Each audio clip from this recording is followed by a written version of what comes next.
According to Let's Learn Katakana, the usage of katakana can actually range from plants and animals to onomatopoetic expressions and domestic telegrams and so on and so on.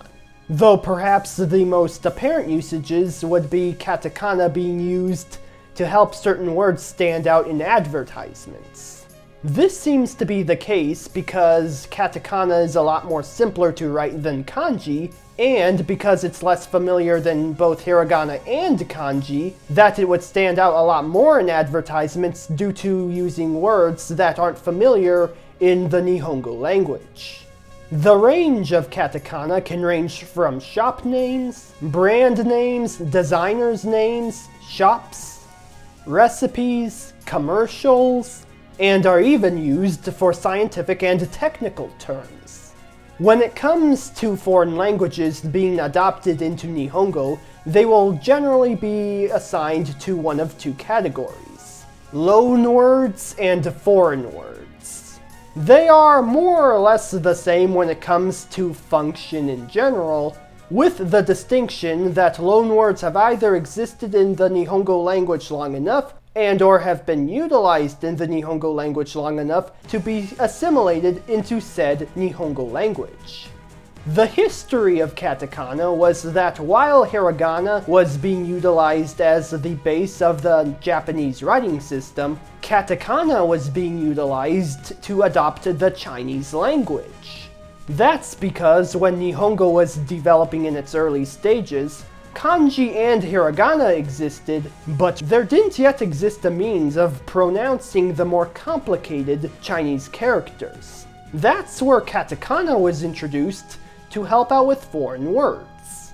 Later on, of course, katakana was adopted to handle many other languages that weren't just Chinese. Ironically, the use of katakana nowadays is more tailored toward Western languages such as English rather than Chinese. Though funny enough, the earliest languages to be adopted were not English, but rather Portuguese and Dutch. However, English has perhaps become one of the most adopted languages when it comes to Nihongo, to the point that when you're indulging in Japanese media, or media localized in Japanese, you're bound to find the occasional English word here and there. At least I believe that's the reason why there's the occasional English in Japanese media. It isn't really a full Japanese localization, as some strings remain in English. But do you know why? It turns out that it's a long-lived tradition to keep the English text in Japanese releases because, as this interesting article states, when a Japanese localization features no English texts at all, it feels very weird and awkward. A sound theory, you have to admit. Of course, Nihongo is still the primary language of Japan, but English is still a notable language over there. It's even taught in schools where most of the teachers are native English speakers. That's all I can say about katakana here. Good luck on your quest to learn Nihongo if you choose to pursue it. This is as far as I can go when talking about the language itself. There's more to the whole language, of course, but I'd recommend learning from someone with more experience than me to do the language full justice.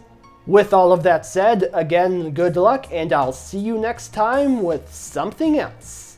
Have a good day, and bye!